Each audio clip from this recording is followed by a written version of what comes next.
మరి ఆనాడు కామారెడ్డి డిక్లరేషన్లో భాగంగా 42% స్థానిక సంస్థల్లో బీసీలకు అవకాశం కల్పిస్తాడేమని మేము నమ్మినాం. కానీ మళ్ళా దొంగ నాటకాలు ఆడి మళ్ళా సీఎం గారు చట్టబద్ధత ఇచ్చేటువంటి పరిస్థితి లేక ఏదో కేంద్రానికి వదిలిపెడదాం అని తూతుంబాలుగా సర్వే చేయించినట్టు మన మాజీ మంత్రివర్యులు బీసీ సంక్షేమ జోగురామన్న గారు చెప్పారు అన్ని లెక్కలతో సహా. మరి ఈనాడు బీసీలకు కులగణన అసమగ్రంగా జరిగిందని చెప్పి వాళ్ళ బీసీ కమిషన్ చైర్మన్ చెప్పిండు నిన్న నిరంజన్ గారు. అంటే మళ్ళీ ఈ కులగణన జరగాలి అనేది దాని అర్థం ప్రత్యేకంగా. కాబట్టి దీనివల్ల జనాభా బీసీల దగ్గర 21 లక్షల మంది తగ్గింది. పూర్తిగా సర్వే చేయలే. పట్టణాల్లో కానీ పల్లెల్లో కానీ అన్ని ప్రాంతాల్లో అధికారులు కులగణన సక్రమంగా జరగలే. అలా 20 కాలాలు పెడితే ఏదో ఒక కాలంలో ఇదో భాగంగా జరిగిందే తప్ప ఇది చాలామందికి తెలియదు. బీసీలో సబ్ క్యాస్టా ఏందనేది కూడా క్లియర్గా తెలియకుండా వాళ్ళు తూతుంబాలుగా చేసినటువంటి పరిస్థితి. అందుకనే ఈ కులగణను మళ్ళా జరపాలనేదే మా యొక్క బీఆర్ఎస్ పార్టీ బీసీల యొక్క డిమాండ్. ముఖ్యంగా ఇంకొకటి అండి, స్వతంత్రం వచ్చిన తర్వాత ఆనాడు ఒక రాజకీయ చైతన్యం తీసుకొచ్చింది ఎన్టీ రామారావు.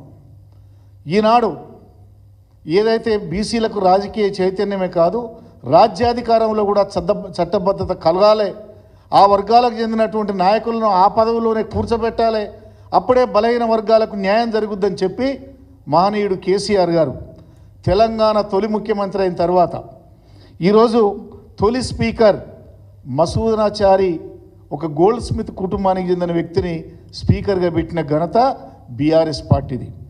తొలి శాసనమండలి చైర్మన్గా ఒక గౌడ కుటుంబానికి చెందిన స్వామి గౌడ్కు చైర్మన్గా ఇచ్చి గౌరవించిన ఘనత కేసీఆర్ది.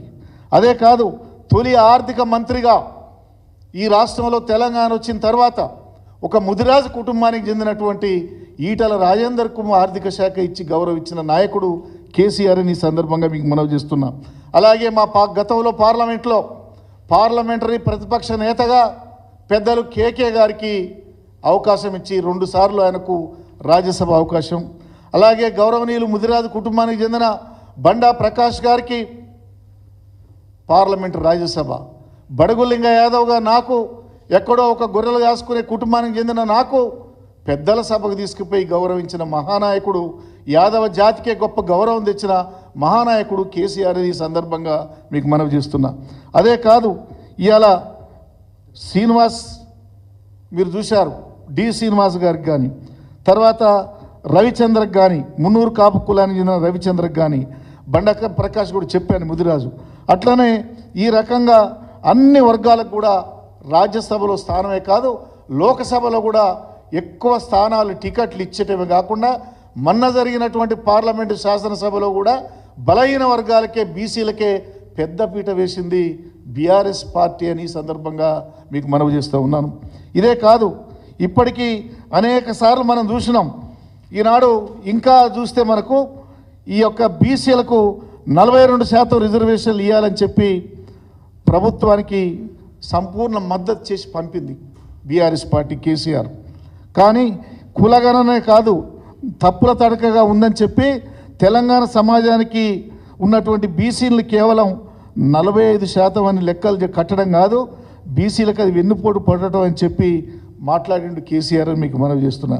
ఈ రకంగా అన్ని వర్గాల్లో కూడా అన్ని స్థాయిల్లో కూడా బీసీలకు 45,000 కోట్ల రూపాయలు పెట్టినాయా బడ్జెట్లో మా వర్గాలకు. సబ్బండ వర్గాలకు ఎంబీసీలు కూడా ఏర్పాటు చేసిండు. అన్ని కుల సంఘాలకు 40 కుల సంఘాలకు 100 కోట్లు 1000 కోట్లు పెట్టి కుల సంఘాల భవనాలు ఆత్మగౌరవ భవనాలు కట్టించిండు. గొల్ల కుర్మలకు గొర్రెల పంపిణీ చేసిండు.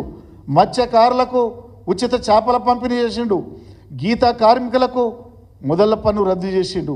ఇంత అనేక విధాలుగా ఈ రకంగా చేనేత కార్మికులకు కానీ చాకలి మంగలి కుమ్మరి కమ్మరి లాంటి జాతులకు ఏ ప్రభుత్వం ఈ దేశంలో చేయని విధంగా మేలు చేసినటువంటి పార్టీ ఈ యొక్క బీఆర్ఎస్ పార్టీ.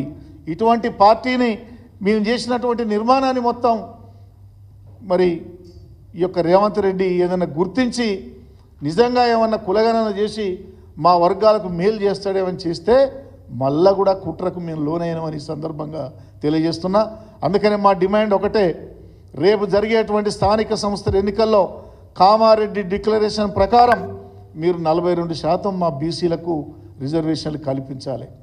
మళ్ళా ఈ తప్పుడు లెక్కలు ఉన్నటువంటి సర్వేను రీసర్వే చేసి నిజమైన కులగణన జరిపి మేమంతో అంతే కావాలంటున్నాం తప్ప ఇతరుల యొక్క కులాల యొక్క వాళ్ళని మేము దూషించేటువంటి విధానం కాదు అని చెప్పి తెలియజేస్తూ, ఏది ఏమైనా బీఆర్ఎస్ పార్టీ ఖచ్చితంగా ఈ బలైన వర్గాలకే కాదు, ఎస్సీలకే కాదు, ఏ వర్గాలకు అన్యాయం జరిగినా పోరాడేందుకు మేము సిద్ధంగా ఉన్నామని ఈ సందర్భంగా తెలియజేస్తున్నాం.